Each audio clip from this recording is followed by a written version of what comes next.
Welcome. May we have the team introduce yourselves and start the process. Never mind the movement. You are on the floor. Thank you. Thank you very much, Chair. Let's just ask the members to converse a bit more softly. Otherwise, we might need to do the rotation. Thank you. Please proceed. Thank you very much, Chair, and good afternoon to yourself and members of Parliament. Let me also greet the members of the legislature, the Speaker of the legislature next to you, the Premier of the Free State. Next to me on my right side, I have the Speaker of Kopanong Local Municipality. His name is Mr. Jerry Moitzi. Then on that, let's show the hand up so we can see. From here, you look quite similar from us. So we want to know who's who. So thank you. Then on my left side, Chair, I have the far left side, I have the Technical Officer of Kopanong Local Municipality. The acting municipal manager was with us, Chair, just before we came, but he also received news that he has lost his brother at Bilinomi Hospital. But then we did indicate to the MEC and we then agreed that we will continue in our absence, since that we are adverse with the issues that are facing the municipality. Then thank you very much. He actually came and reported to me before he left, and we also want to convey our condolences to him. Just unfortunate he was with his brother yesterday, and then he got this news now, so he wouldn't have been in a position to stay on. So we do understand. Please proceed. Thank you very much, Chair. Then the last one I'm introducing, Chair, it's me. My name is Kolani Tsele, who is the Mayor of Kopanong Local Municipality. Chair, I am given the responsibility to be the one that leads the presentation that we are about to register in this platform. And then the CFO will then deal with the other technical issues if they arise out of questions. Chairperson, Kopanong Local Municipality is a municipality that is under Section 139, read with the Water Services Act, Section 63.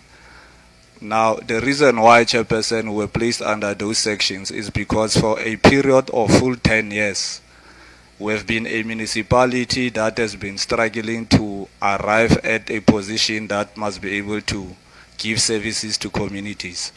But also, Chair, not only limited to that, we are also a current leadership that had the capability of taking the municipality out of a disclaimer for the financial year 2020-2021. Now, ever since we are in charge of the municipality, Chair, the Auditor General is indicating that we are getting qualified audit opinions with certain improvements. But this municipality, Chairperson, it is a municipality that has entirely collapsed. It is a municipality that has got serious problems. Now, the serious problems that are in the municipality, Chair, are related to issues that are in the financial discipline of a municipality.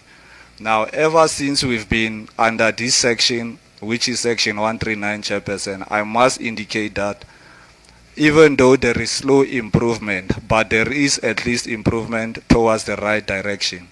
And Section 139, Chair, has assisted us as the municipality that we need to invoke certain legislative matters that are within the governance system of the municipality. One of them, Chairperson, is that as a superstructure to give to the base of the problems that we have, was that Chapter 5 of the MFMA, which speaks about cooperative government, the Section 34 of it also deals with the capacity building. Now, the support that we receive from the provincial government is not only limited on the administration, on the issues that relates to appointments, but it also relates to the fact that provincial treasury is able to assist the municipality in the capacity building of our financial department. Because, Chair, when you read the Auditor General report, in most cases the Auditor General report raises the issue of UIFW. In a nutshell, Chair, That means that the financial discipline in the municipality has entirely collapsed, and as a result of that, you would need to get support, and the support that we receive are in relation to capacity building. But also, Chair, what we have done also through this section 139 was to also speak to communities, your farmer communities, your business community, and our own communities that are living in our wards. One of it, Chair, is that the problems that we had was the fact that when we came into the municipality in 2021, the leadership or the administrative that was then collapsed the entire system. That relates to your billing system, and we had to start afresh. And the collapse thereon, Chairperson, as we speak, it is under investigation. And we also indicated in our report that we have got those particular cases that are investigated by SIU as well as the Hawks, including ourselves with our own internal capacity through the MPEC. The municipality has got a functioning MPEC. It also has got a functioning disciplinary board.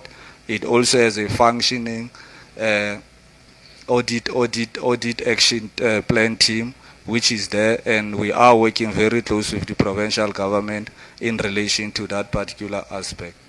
Now, coming to the issues that led to us to be under Section 139.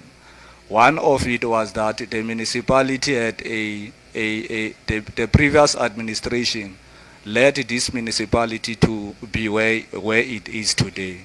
And we are trying hard to get it out of where it is. One of it, Chair, is that when provincial government intervened with Section 154, there was an agreement that they would try to assist us with the reversal of promotions. Now, the promotions that were made in the municipality have increased the salary bill to an extent that the municipality is unable to sustain its salaries each and every month. But what we can also confirm, Chair, is that the matter is receiving attention, whereby provincial government is assisting with a state attorney that we should at least put what we call in the court a court order against the promotion of those particular workers, so that it gets reversed, and then we are able to sustain our salary issues. But also, Chair, is that in the past 10 years, or let me say the 5 years before we came into council, the municipality had problems in terms of paying its salaries. What provincial government then did, it treated the municipality as one of their departments, where they were able to give the municipality money to pay salaries, of which, Chair, proves that it was not sustainable. Now, what we also want to confirm, Chair, through our report is that the Auditor General is saying that there is one material irregularity that we are facing as a municipality, which is the Harib Dam, where you get your wastewater treatment plant wasting sewage into the Harib Dam. That matter, Chair, has been addressed, and the project, as we speak, Chair, it's at 95%. The 5% thereon is that the municipality is in the process of appointing permanent process controllers that would be able to ensure that we service the wastewater treatment plant. But there are also other wastewater treatment plants around Kopanong local municipality which continue to give us problems. What we have done is to utilize Section 63 of the Water Services Act and speak to DWS, including the Val Central Water Board, to intervene in assisting that particular municipality in relation to those issues. At least there is a positive contribution to it. The Philippolis wastewater treatment plant, as we speak, is under the duress and control of DWS and the Val Central Water Board to receive those particular, to address those particular issues. Now, the biggest challenge, Chair, which does not make us a very proud municipality, is that the municipality is just owing everyone. I wouldn't be shocked, Chair, if one of you can say the municipality also owe you. Now, Chairperson, it is that what we did was to enter into agreements with these creditors. And one of the creditors which gives us problems, it is the Municipal Workers Retirement Fund.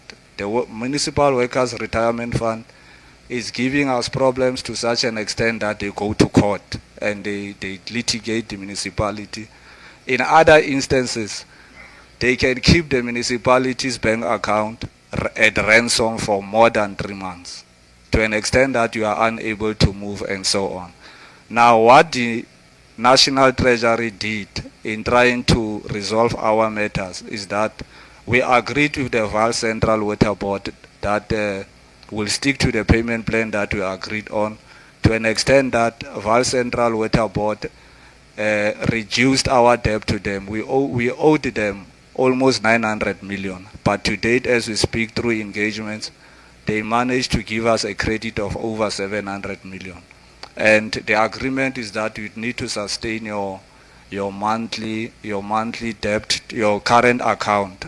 And the current account, Chairperson, to sustain it, can only prove at the end of July whether are we sustaining that particular agreement, of which I am positive that we will be able to sustain it.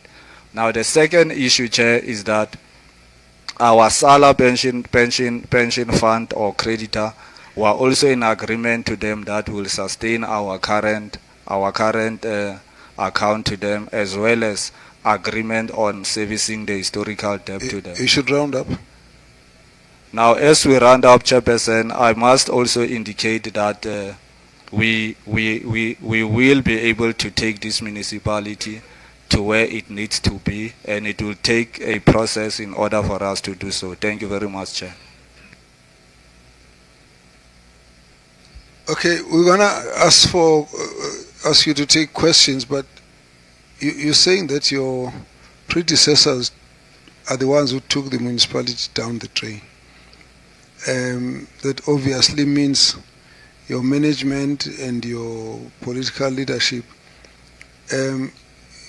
Have you done anything about that? What have been the consequences of that now that you are in charge? Chairperson, the first one that we dealt with was the municipal manager that we got there.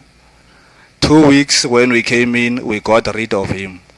Then the second one issue was that the previous CFO that we found there, we picked up through Treasury that the CFO is paying ghost companies in that municipality.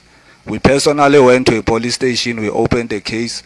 As we speak, Chairperson, the case is also there in the report that we have submitted to yourself, that it is investigated by the Hawks. Thank you very much. Ever since they left, we are not a municipality that attracts applicants to apply to the municipality.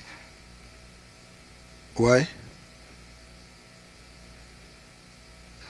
I think, Chairperson, one of them would be that the municipality is unable to pay salaries per month. That would be number one. Number two, Chair, is that we, in the area where we come from, it is difficult for you to attract a municipal manager who comes from there. Then number three, Chairperson, is that the MEC has promised us that he will, in his leadership, create a new layer of MMs, because in the Free State, we've got municipal managers who are rotating too much. Thank you very much, Chair. Questions?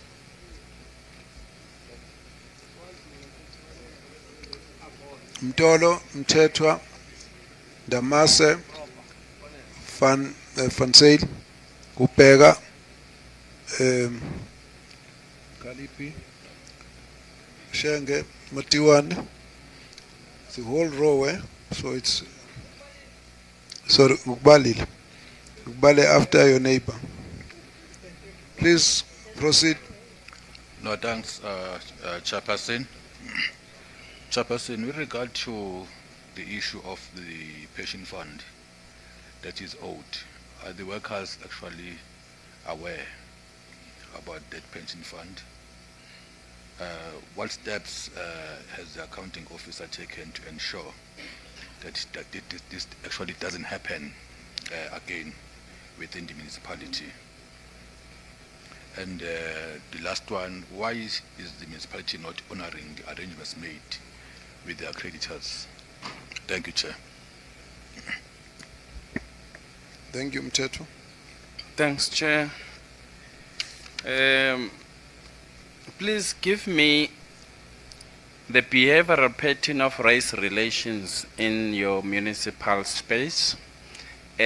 What is the presence of whites? Why? I've picked up something. There is a tendency which is happening within the white community. They are colluding against municipalities where commercial farmers, they no longer pay services to municipality. They are all migrating from the grid system, which you inherited these systems from them. Now that blacks are responsible for municipalities, there's a change of practice where they now have their own boreholes, water, electricity grid, they have their roads leading to their farms. So all that was a revenue base for those municipalities has been eroded, but it is funny that it's eroded with these whites. And then you blacks are left in a ledge where there's no source. And two, this province is rich with minerals. And I wonder who is enjoying the minerals of this province, because I don't think the blacks are enjoying it. So it clearly is whites. And that's my problem, because then it creates unequal ownership patterns of the economy, where deliberately blacks... Let's focus on the municipality, Kopano. It is this municipality. This question of minerals relates to this municipality. Issues of land relates to this municipality. Issues of farm relate. That's why I asked behavioral patterns of race relations to this municipality, because it looks like the picture that we are getting is that these municipalities, the only blacks are residing there, and there's silence on the behavior of whites. And I want that mix, because then we will understand that we are divided. There is prejudice, there is racism in the economic structure, and blacks are being marginalized systematically and structurally. Thank you. Thank you. Next, Fagu. Thank you very much, Chair. In the presentation that we were given, it is alluded that the municipality is on the verge of being separated into two entities, while at the same time you are reflecting that you are on a recruitment spree. Then the question is, what is the wisdom of that?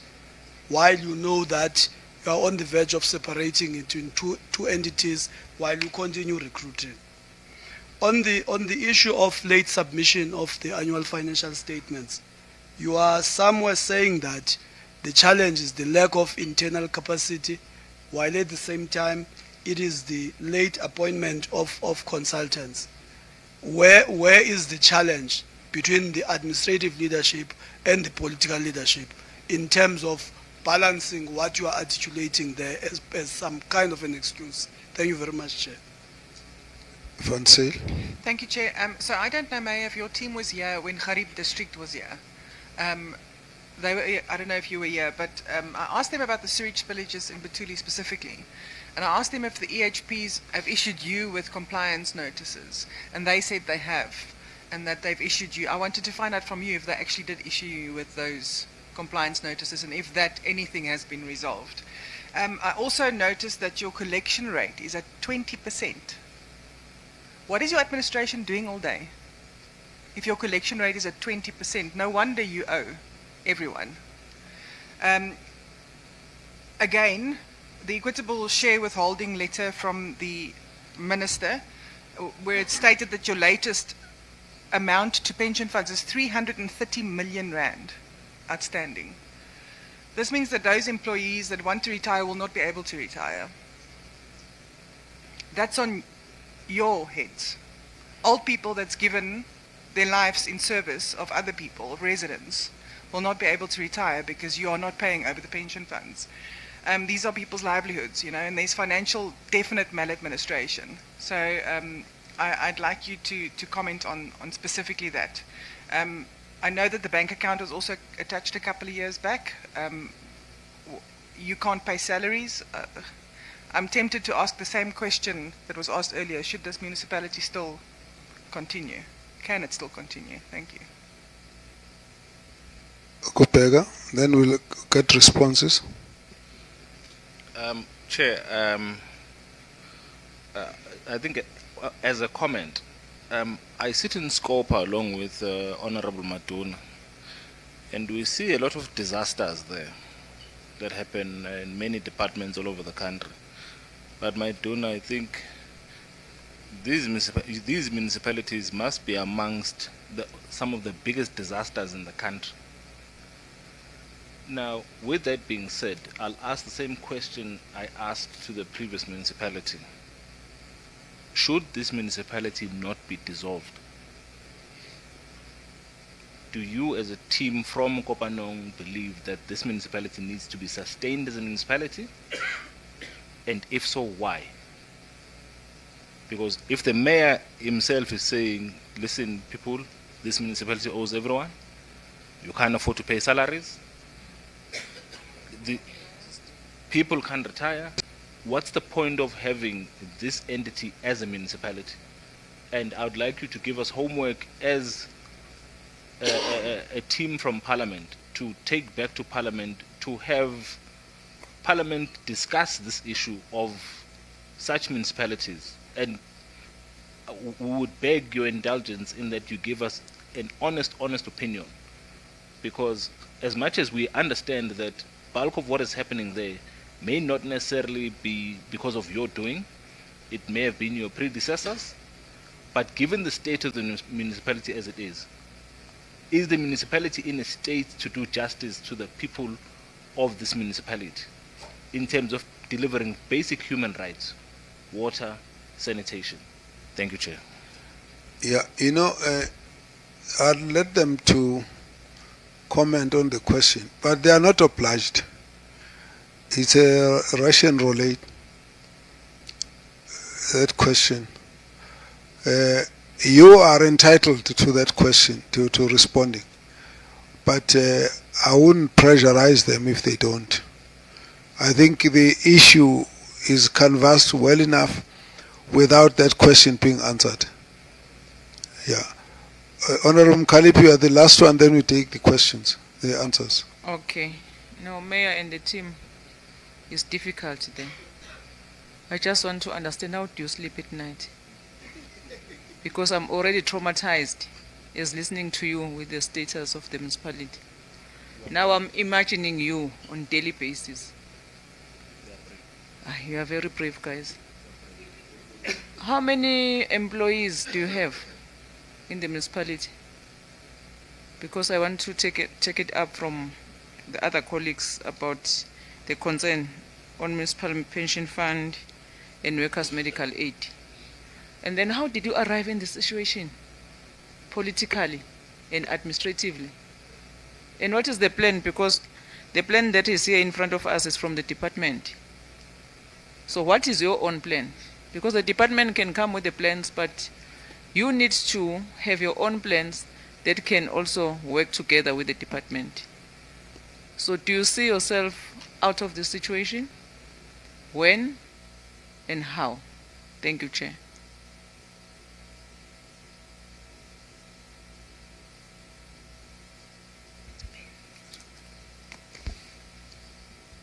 Let's get the responses, please.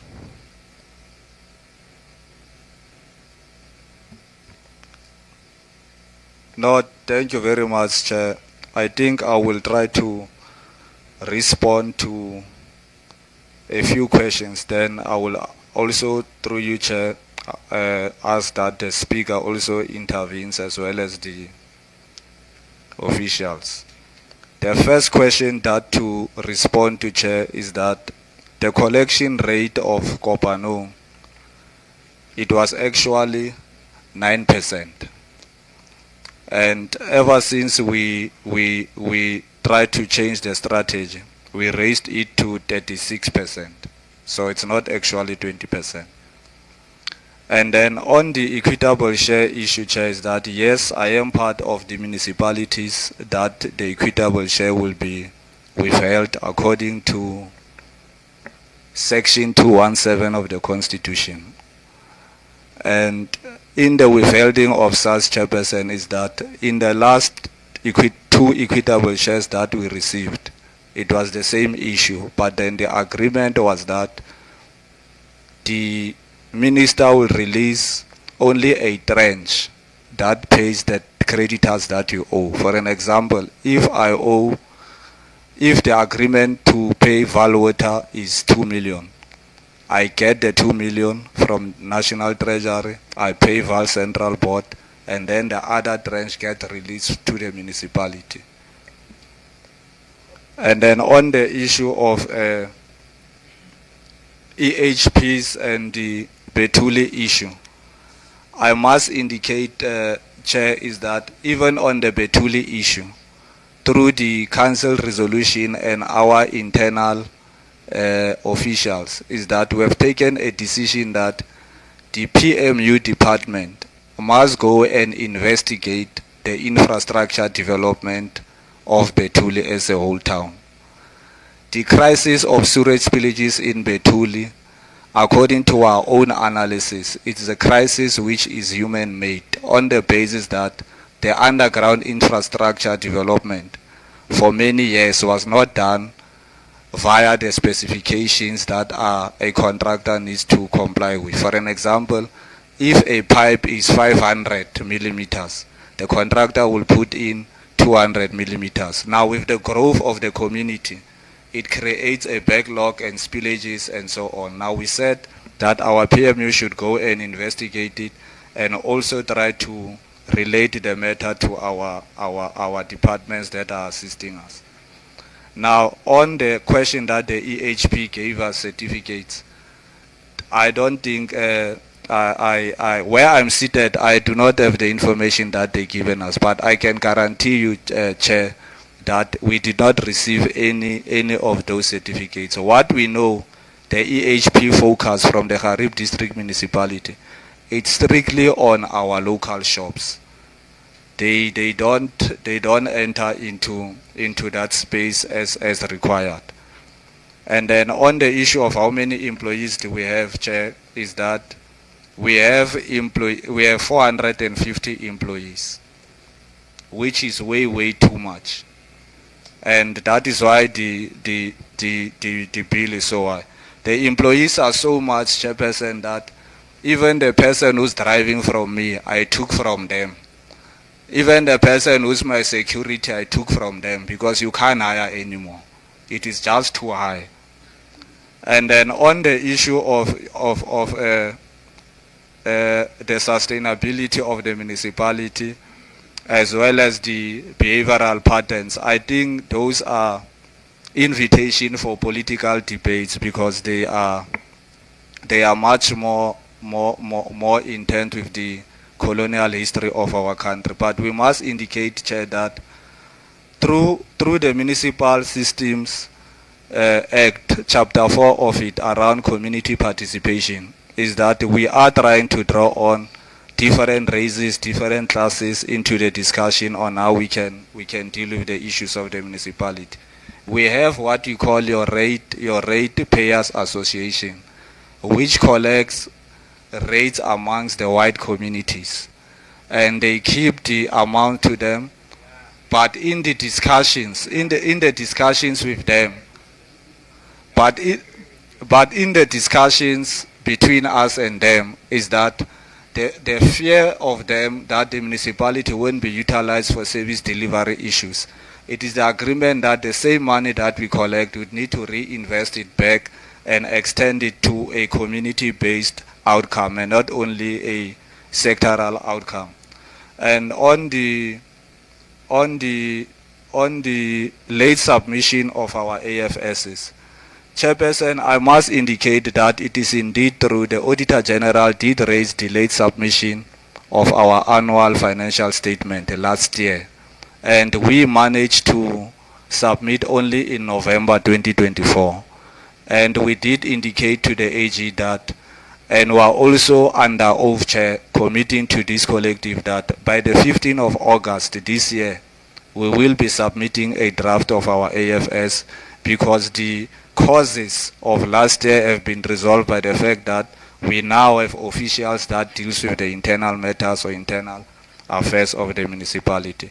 I think I have tried to answer as much as I can, and there is a question around pensions. I think the question around pensions is that what we do when there is a situation where workers need to go on pension, we are through engagements with them. If, for an example, 10 of them needs to go on pension December, we are engaging with them that you can't go all 10 of you. We can only afford 5 of you. Then the 5 of you will afford them perhaps maybe next year, because the danger is that once they go to pension, their salary is going to stop, and their household or the livelihood where they stay, it is also going to be a problem for them. And then there is a question of demarcation. It is indeed true, Chair, that the municipality is under a process of demarcation. Currently, the municipality has got 9 towns. The demarcation is going to share the municipality into 2 municipalities with the separation of the 9 towns. You have 5 this side and 4 this side. And the question of the sustainability of the municipality, in my own view, which might also be a political debate, Chair, is that with attraction to invest in the rural area, the sustainability of the municipality can then become a question of reality. Now, what we also have done as a municipality was that you would need to look outside what government gives you for the sustainability of the municipality. One of it is that the exploration of the rich land that we do have, and some of this land is owned by us as a municipality. 2 is that the possibilities of an industrial area in the municipality through mining, which is not yet explored.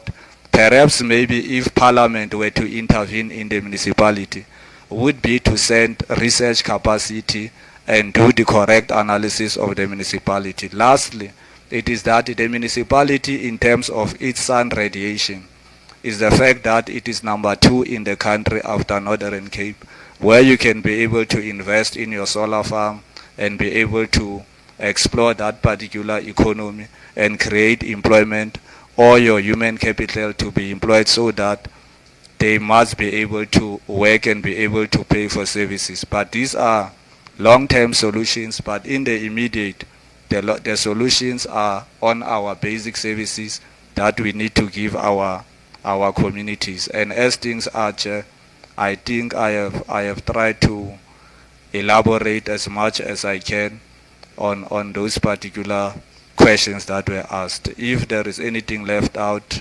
Chairperson, like I indicated to you, I am with a collective. They might want to have a bite. Thank you, Chair.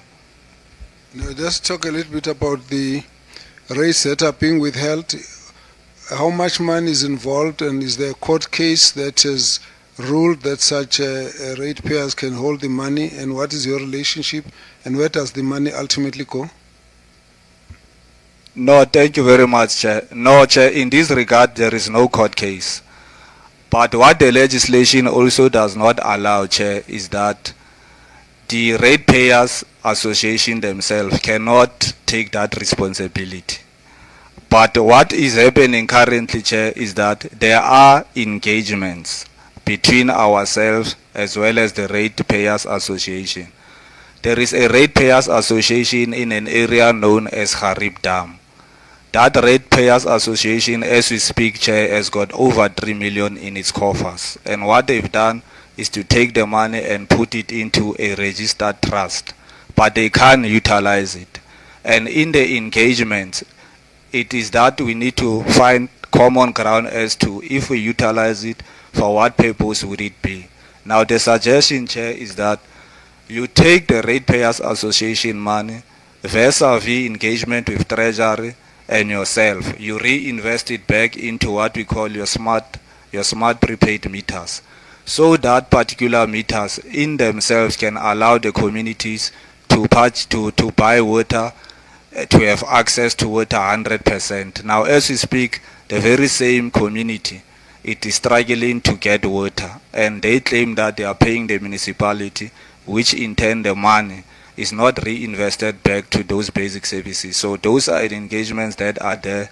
For now, Chair, what I can confirm is that the engagement are positive, and once they are positive, we believe as a leadership that ultimately will yield positive results. But I must also say, Chair, the matter is not in court or in any sub judice, but the matter is still in the bilaterals that we are having. Thank you. Okay, let's get the next question. Wait. Oh, it's all right, we'll come back. Let me just let these members to come through. Thank you, Chairman. I think it is worth starting with commending the Chairman, the Mayor, really for brutal frankness, which is what we are trying to encourage, which helps us a lot. I just think, Chair, if you look at the municipalities that we have listened to today, and even the reports of the ones who are going to hear, it's like you've heard one, you've heard them all. And I just think that it makes you ask the question, how does the province sustain? Because the province is formed of, of municipalities. But anyway, I think that the one of which was touched on of the pension, which is alluded to, that when they are leaving, then they ask them, they tell them we can't, which means now they dictate to these people that because it suits us, you can't go. But my question before he said that was to ask, do they negotiate on this thing of pensions or they inform? Because this question has been coming up throughout the day. Did the employees know? So in this case, we are clawing into the pension, because I think there's a big difference there. Then, Chair, with the time that you've allocated, I just wanted to find out, he has requested that Parliament should please help you.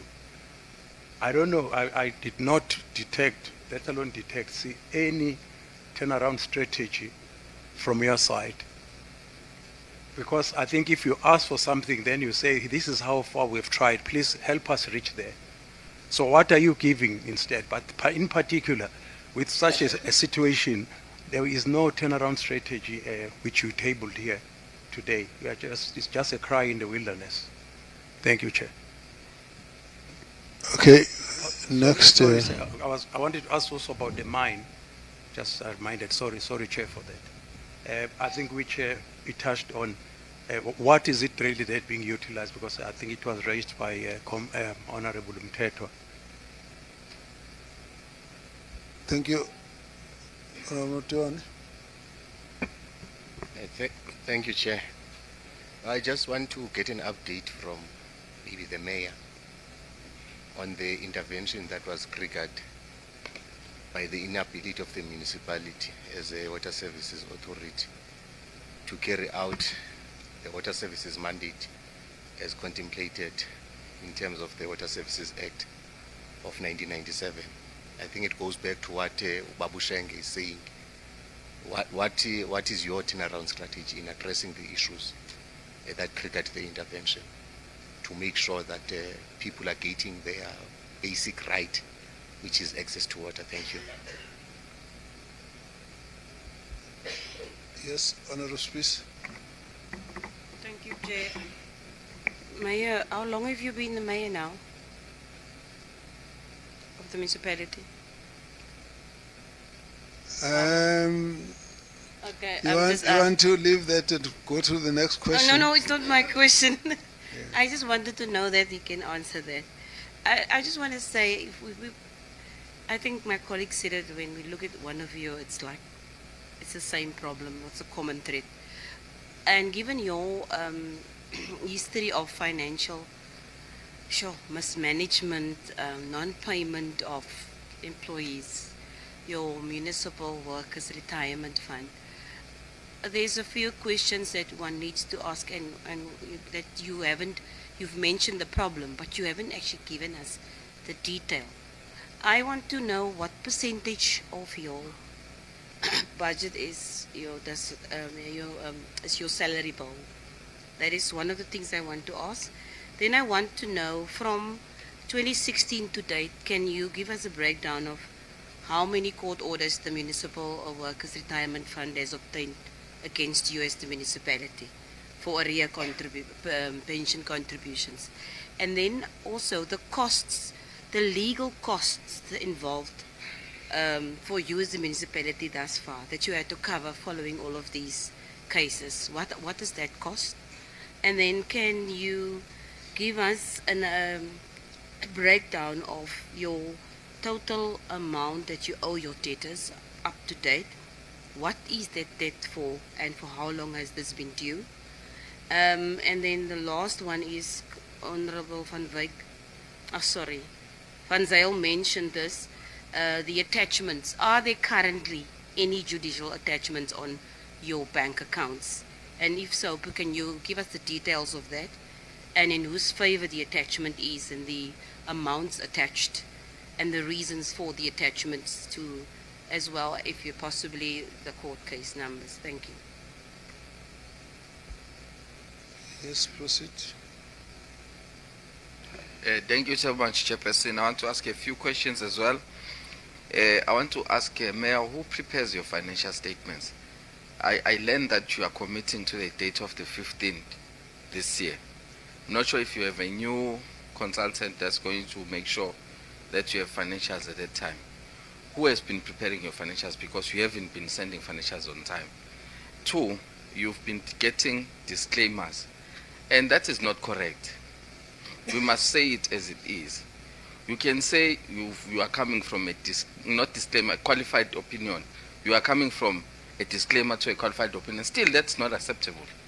That is still wrong. I was looking at your slide 8.4, UIFWE. On fruitless and wasteful expenditure, we're looking at about almost 100 million that is going there. That is new fruitless and wasteful expenditure for the current year. And then if you are sitting with so much creditors and you have so much fruitless and wasteful expenditure, then it looks like we are putting money in a black hole and we are really not making any progress. And this is a serious and a huge MR that's going to come with AG. You are not making any progress. As I close, you say you have a functional audit committee, you have a functional MPEG. I want to put to you, Mayor, that those two are not functional with these results on audits. They are not functional. You are not investigating any of these amounts. The irregular expenditure is sitting at 700 million. It has not have been investigated, but you are saying you have a functional MPEG. That is contrary to what we see here on your financials. So please take us into confidence with that. Thank you so much. Thanks as well. No, I think as well I'll be very short. One, we must acknowledge that, at least you acknowledge that you have a problem. They say that the first step of fixing a problem is for you to first know that you have a problem. Now, I want, my colleagues would have partially covered me on many of my questions that I wanted to ask. But my first question would be that, do you have a turnaround strategy of how you recover financially in this municipality? If you do, is it documented? Does it have its implementation plan? Together, is it quantified, the costs that are required in order for you to be able to achieve? Secondly, I think, Mayor, I must plea with you. It can't be that the municipality just can't have a website, can't upload Section 75 of the PMFMA after you have approved them. I think such things should not be happening, as well as the issue of performance. Performance information is very simple to prepare. I really don't get it why in 2023 you had problems around that. And the late submission of AFS, we are pleading with you, please can you submit in time? Thank you. Yes, Director. Thank you, Chair. I must say that Kopanong is one of the few municipalities that can confidently say the intervention is working. In most municipalities where we go to, they will tell you that the intervention is not working. And Chair, looking at the municipality is technically bankrupt with a huge debt, and it seems like there's no scope of recovery. So I want to check with municipalities if they do have financial recovery plan in place, and whether is it that plan working. And secondly, what are the possibilities of alternative revenue generation strategies to enhance their revenue collection?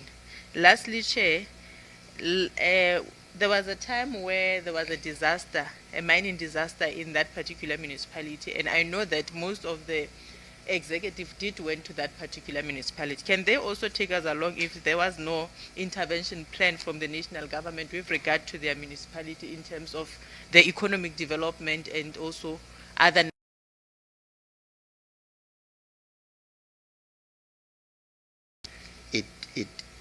I believe that the intervention seeks to achieve a certain objective, which is to assist the municipality. My problem, Chair, is with Section 63. It's mute because it does not really assist the municipality. In fact, Treasury has now become a debt collector on behalf of third parties by invoking certain provisions which the Constitution allows. But Chair, Section 64 would have been more relevant in this. Section 64 would be more relevant if we all listen to the cries of this municipality to say it is technically bankrupt. But then Parliament invokes a section that does not assist the process. If you read 64, it gives the minister the powers to solicit funding from Parliament or NGOs or other companies to come and assist with the water crisis. As we speak, communities still don't have water. And the relevancy of Section 33 would then be why are we here if there is no. And the recourse thereof, Chair, would find that if you read subsection 7, it gives the NCOP the responsibility to review whether this provision of 63 does it assist the process. It doesn't, Chair. And we have requested that there should be a review on the 63 and rather invoke Section 64. And the minister can then therefore further invoke Section 66 to regulate whether the money will be properly spent if there is such financial injection in this municipality. If you check the assets and liability of the municipality, our liabilities exceeds our assets 100%. If this was a private business, it would have been insolvent. Now, Chair, if you ask me that why should we still answer is yes. If we can reconsider the DORA allocation, I think there is need for that because it does not assist poor municipalities. In fact, based on the demographics, the bigger cities get more of the chunk than the poorer municipalities. And in conclusion, Chair, why we should not be dissolved is that province owes us 36 million rand and national owes us 16 million rand. That's more or less 50 million rand that can cover for 6 months of salaries. And if that would have been assisted, I think the recovery plan that we have will begin to make financial sense, Chair. Thank you. Proceed. Thank you very much. I would like to add on what are we doing as a municipality. We started with the data cleansing, and we've been assisted by Cocta as well to cleanse our data. We've done it through our billing. We now from beginning August we'll be sending accounts where everyone gets account. And what we also did now, we also looked at our valuation roll in terms of the completeness of the valuation roll. And we started doing the reconciliation on a monthly basis, where we see where are the issues. Are we billing our customers correctly, or are we not billing our customers correctly? And then what we then did, because it goes in terms of us getting money as a municipality, people must also be satisfied with the service delivery. We've entered into an agreement with CUT where they'll be assisting us with part of the service delivery, where they'll be doing the roads of the municipality and other issues regarding the water that they'll be assisting the municipality with. We've also went out on a tender, because also you all know that we don't get grants for everything. It's limited to certain projects. So what we then do as a municipality, certain our strategy, we advertise to say we're looking for investors that can come and firstly maybe source funding on behalf of the municipality on the LED that can come for the economic economic issues at the municipality, because we know that our municipality is actually very rich in terms of the economy. It's just that we need people, investors, to come at the municipality. In by doing that, the people will get jobs, the people will be able to pay their the municipality. In by doing that, the people will get jobs, the people will be able to pay their debts. Different people that are willing to come to a municipality, to assist the municipality, to invest in the municipality. The municipality will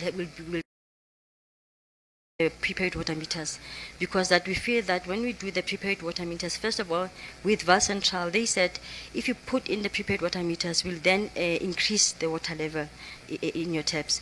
By doing that, people will be satisfied, will come and pay the municipality, because now they'll be satisfied that they're getting basic services. So we do have 10-hour strategy in place. Thank you very much. Okay. Chair, just want to confirm the issue of the EHP at Garib district. The last time we got a correspondence or a directive, it was sometime in March, but it was not in Betuli, it was in Edinburgh, around the issue of E. coli, not the sewer, E. coli in drinking water, not the sewer challenges. And maybe just to mention, the issue of spillages in Betuli, we were quite aware of. I know that there's in Kruger and Hospital Street where there are challenges, as well as the bulk line that goes to the wastewater treatment plant. But just want to mention that that kind of infrastructure, as Mayor has indicated, we have done an assessment, and just for reticulation as well as upgrading of those wastewater treatment, the pump station, we are anticipating that the business plan that we have costed is around 30 million that we need just to look at those issues. And they will be continuing, because when you look at the infrastructure, they usually say we adopted this infrastructure from the prior government, and now as the population is increasing, meaning that we putting more pressure into the current infrastructure that is already fragile. We're talking of asbestos, and when we talk about asbestos and clay pipes, we mean that there's no more material in the market. Meaning that if asbestos bursts today, it means that our process controllers or our plumbers, they have to use even the rubbers just to make something, that particular thing, to work for that particular time. But it is not guaranteed, because it's not something that we can say it will work for a very long time, especially in this time of winter, where the pipe, it will construct and it's not fragile, or it's not flexible like the PVC. We're getting a lot of challenges, but it's something that the municipality is working on. And when you look into Betuli, in the past 3 financial years, the municipality has been investing in the issues of sewer.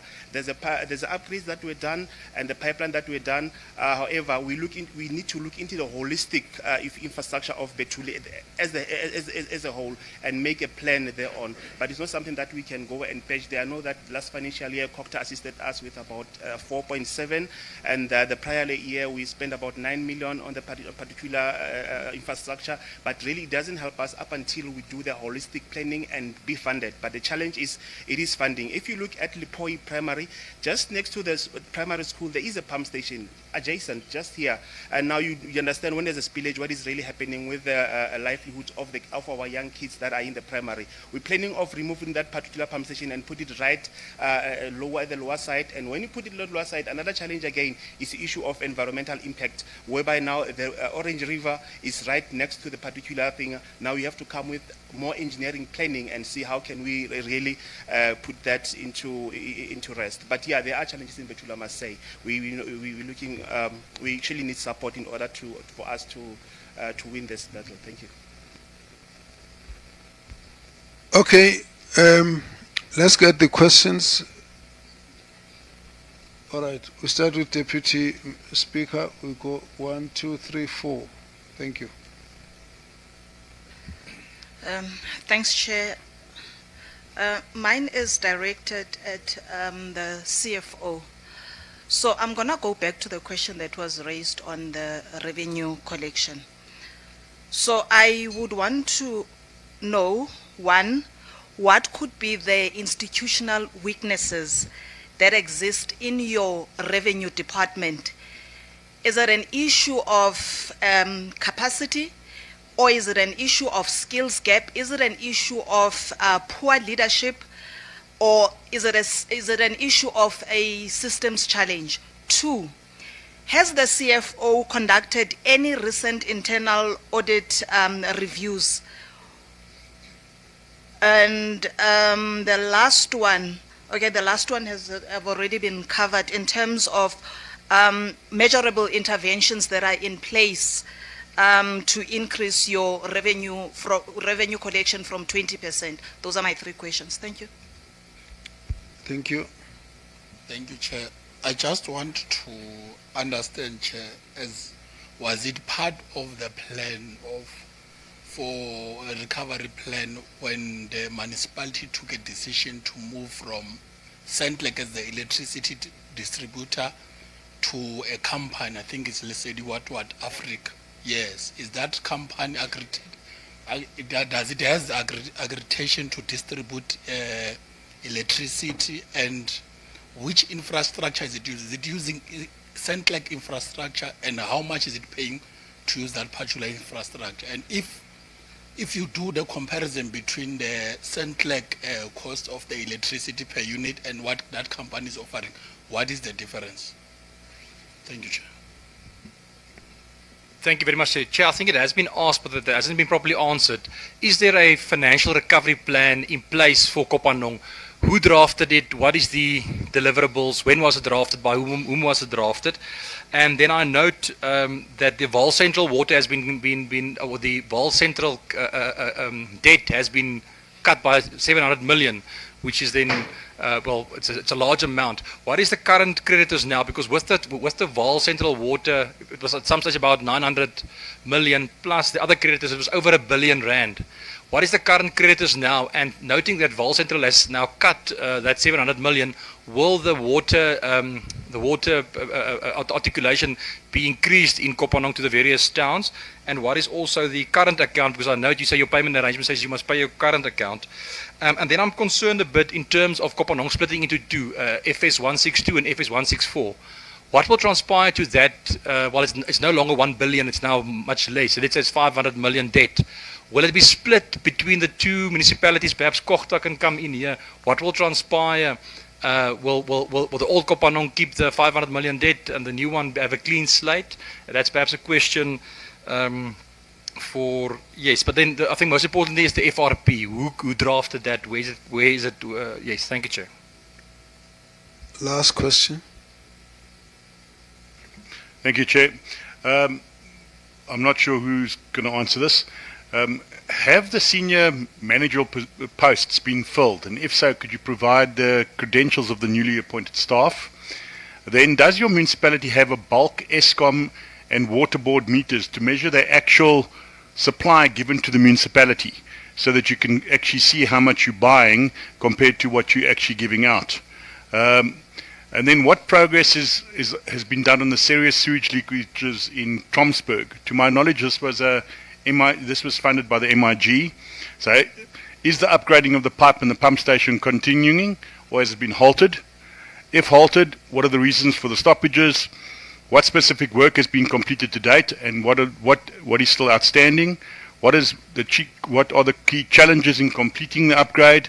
And is the department aware of the sewage leakage experienced in the main line, causing large amount of raw sewage to flow in the adjacent Fontaine Street with the environment and adjacent freshwater stream? And then last question, which is maybe a rhetorical question, Chair, geographically speaking, if we dissolve Kopanong and Letsimeng, who will we join them up with? Because there's Tokoloho on the other side is also distressed and currently under intervention. Good you asked who must answer that, because it doesn't look like any of us can answer. We just, I think, have the common sentiment about it. So let's get your comments, responses. Thank you, Chair. I would like to answer the one with regard to billing. The municipality has a history with the system. They had a problem with the system. They had to do a cash-up plan.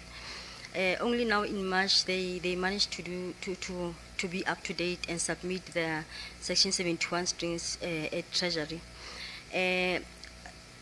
I wouldn't say, I would say both, but now that Treasury is also assisting us in terms, the system was a problem, but now it's not a problem anymore. We are up to date now. And then in terms of skills, I would say we need just training, a bit of training, because we do have data collectors.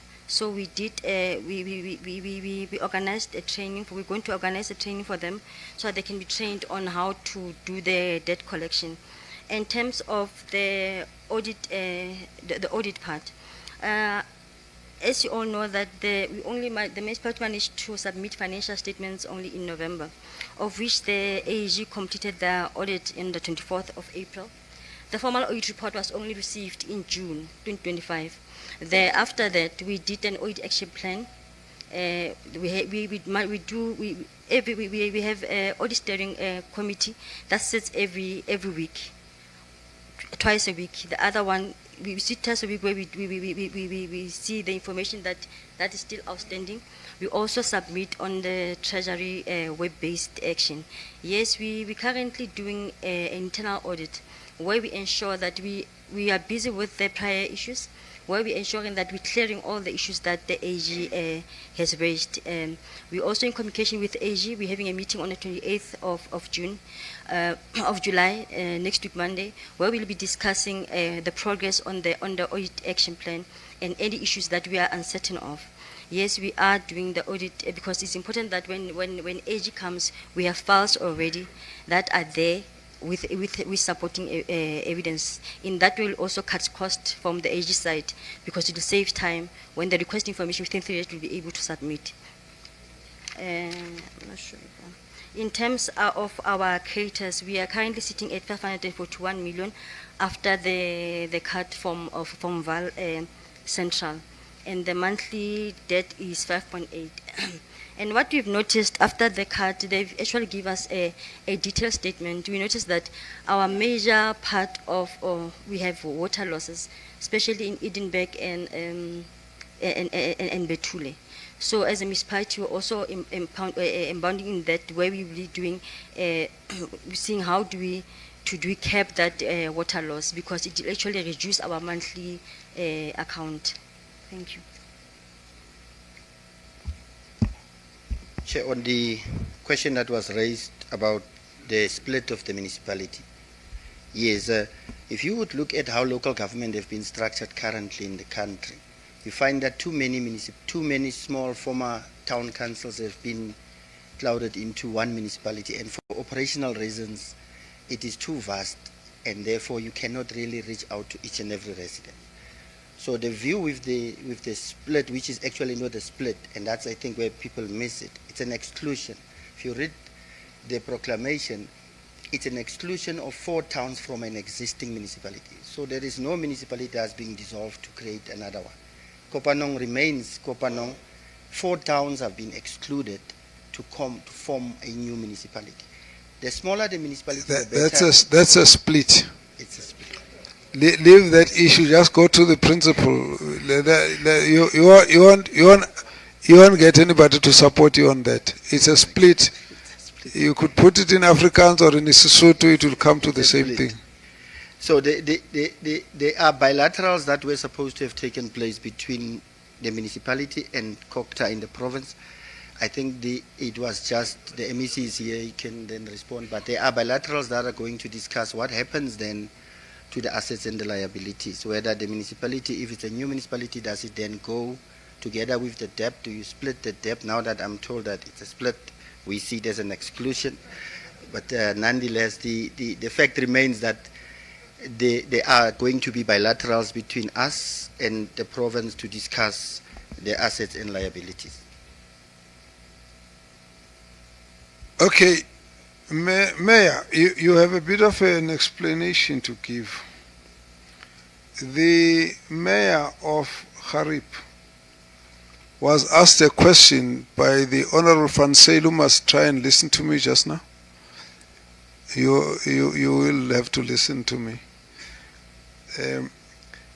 You were asked the question by the Honorable Van Zyl about the EHP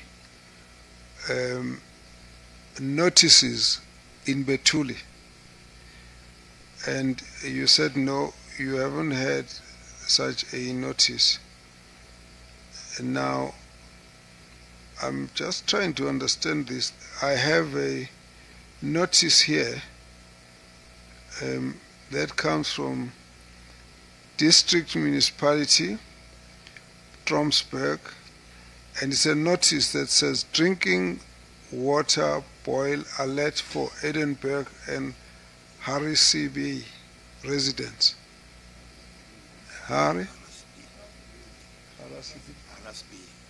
Harasby resident. Harasby.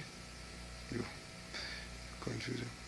This communication serves to alert the residents of Edinburgh and Harasby on the recent contamination of drinking water supplied by the municipality. Contaminated water can result in illnesses such as diarrhea, cholera, and others. Following techniques can be used to treat water at home. Boil tap water, use 1 teaspoonful of bleach. Please note dehydration from excess loss of body fluids from diarrhea can cause deaths. If you experience the following symptoms, urgently report to the nearby clinic: diarrhea, stomach cramps, etc. The municipality is working tirelessly to put in measures to ensure the quality of water is improved and will keep the community updated. We would like to apologize for the community for the inconvenience. Yours in development, Ms. L.Y. Muletsane, Municipal Manager. Sorry? There's another one? Okay. Okay, wait a minute. Or this one? Okay. This one? Oh, okay. It hasn't opened. All right. Now this one is coming from Planning and Social Development Department. It's a long notice. Basically, it talks about the purpose is to report on sewage spillage in Betuli and Tromsburg, Kopanong local municipality. Background: sewage spillage refers to the unintended release of untreated wastewater into environment, often due to infrastructure failure, extreme weather events, etc., etc. In terms of Water Services Act 108 of 1997, as the Constitution of as well as the Constitution of South Africa, etc., etc. Discussion: on June 6, Environmental Health Office received a complaint with regards to the sewage spillage in Tromsburg. On 11 of June, a similar complaint was received from the Betuli. The HPs attended to the complaint. Result of the investigation: Kopanong local municipality reported the spillage were due to water restriction imposed by the Vaal Central Water Board, which is the result of low pressure in the pumps. Then technical challenges with regard to aging infrastructure, lack of infrastructure maintenance, and lots of photos. Legal implication: Water Services Act number 108 of 1997, National Environmental Management Act 1998, Constitution of the Republic of South Africa, the South African Human Rights Act, etc., etc. Recommendation: the management takes note that Kopanong local municipality reported that there will be a new project in Betuli and Tromsburg to upgrade water wastewater infrastructure to accommodate the growing population. 2, that the management takes note that the compliance notices were issued to Kopanong local municipality. 3, that the management takes note that the EHP will conduct awareness on proper waste disposal and segregation to prevent the blockages of sewage pipes. Approve Mr. O.A. Kale, Director Planning and Social Development. From where we sit, we have the notices which you have just denied. I don't necessarily need a response just now. I just thought we need to be aware. I wanted us to try and round up because I have a problem with the time. Now, I have a problem if you want to start the matter. Precisely for that reason, I didn't want to extend it. Now, okay, the closure for this discussion is going to come at 10:30. We can continue. Thank you, Chair. Perhaps I missed it. I just wanted to get a clear answer. The FRP, the Financial Recovery Plan, who drafted that? Is there one in place in Kopanong? Who drafted it? If there's not one, why not? Because I understand one of the deliverables should be that there's the FRP. Earlier in the year, there was a question asked in the NCOP by Kochta. Kochta said the FRP must be created. National Treasury will assist. Later, we asked a question to National Treasury. Treasury said they had never received a request from province to assist with a FRP. So okay. I just want to know, is there FRP? Because we have to turn around the ship, but there must be a plan, an approved financial recovery plan. It's fine doing things, but there must be a plan. Okay, that's now a debate. You are just supposed to ask the question. All right. Thank you, Chair. I'm not sure if the team has forgotten to answer the question that I posed, or did they capture or not. What's the question? The question was that, Chair, was the decision to take out Sentlek as the electricity distributor and appoint Lesedi to Africa as part of the financial performance or improvement plan? And if so, what then becomes then, which infrastructure is Lesedi to Africa is it using? Okay, Sentlek, okay. yes. All right, let's get the responses to these two questions. These two questions. Okay, maybe if I should start with the issue of Sentlek. The contract between between Kopanong and Sentlek was actually terminated in September 2023, where we got a notice of termination by the entity, and in our contract it is mentioned that whosoever between Kopanong and Sentlek who wishes to end the relationship, he has a period of 6 months that he has to give to one party. So that's where it started. Then the council sat and tried to have an extension into this regard, because at that particular time the municipality was facing the elections when the 6 months was ended, because it was around March when the six months was ended. Then the municipal council said that let us rather extend this contract up until the end of another 12 months. Then at that particular time, we had Sentlek for some time, and then the council then appointed Lesedi to Africa. Then the plan unto this, it was to have a smooth transition between the two entities, where the municipality, as well as the leadership of the municipality, the mayor was there, the speaker was there. We had engagements whereby we were saying, how can we then work together henceforth, whereby the transition could be a little bit smoother.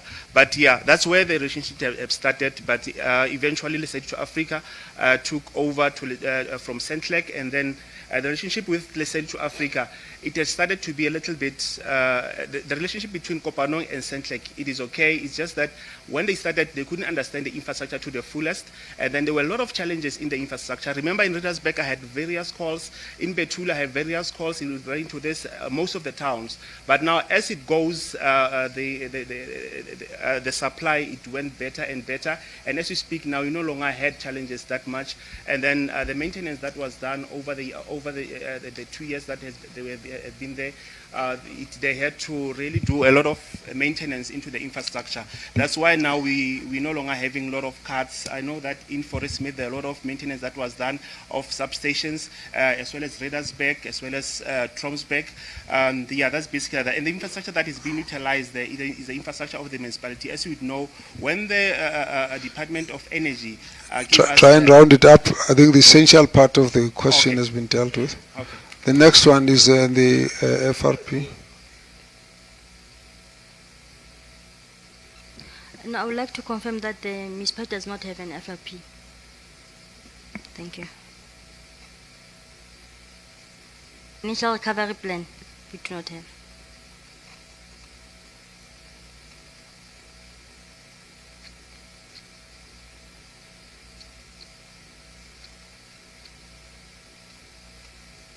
Okay, seeing that you are considering how to deal with this, I'm going to request that we close this meeting. We're going to have to wait a little bit. I'm going to ask my colleague to take on the next team, then we'll come and finalize some of these issues. But I've got to just ask to be excused to do a scheduled interview. I think the key issues that are being raised here relate to the huge problem of an unsustainable municipality, huge debts, poor rate base, and the question of the FRP is being asked, and the diversion of retirement funds and the rescheduling of retirement dates and all of that becomes quite a challenge now that the ESCOM issues withholding of the equitable share. So these big issues are big. They are obviously beyond what the municipality itself can do. It will now call on the provincial government as well as national government to participate in this. There are also the issues of the functionality of the municipality, starting with the issue of the MPEC, internal audits and audit committees, and these again are things that need to be given attention. With the preparation of the AFS, I had the categorical statement, but from where we sit, we're not quite comfortable with that issue, and that the Auditor General has said, looking at all of this, he says they say that the risk of regression is very high. To go back to disclaimer, it's very, very high. I think all of us here are not. We don't need to be convinced with that. We can see that as a major issue, and of course, the other issues relating to the split, we really don't support the split. We think it doesn't really help. It's going to make things worse, and it doesn't matter how we put it. So that for us would be a matter of concern. And then, of course, the issue that was raised now, we're going to have to deal with it offline, the issue of your notices. It's a matter that's been raised by 3 members here. And of course, we have now got confirmation of what we're talking about. In fact, we have actually sent a message to call the mayor back to say, what is this that they told us? And then they've sent us all this information because we wanted now to know who must we discuss this whole question with. So I want to leave it at that for now. I think at the end of it, our biggest problem here is a bigger challenge that we must deal with as parliamentarians, unsustainable municipalities. Whatever you want to say about them, the revenue base, their ability to manage their systems, their ability to manage their debts, all of these issues are beyond what the municipality can do. So it does require that we must have a focused discussion at the provincial and national level. I want us to hold it at that and request that we get the next team to come in, and that's Muhukari. Let me just be excused at this point. Honorable Direko is going to chair when we deal with the Muhukari as the next municipality. Thank you.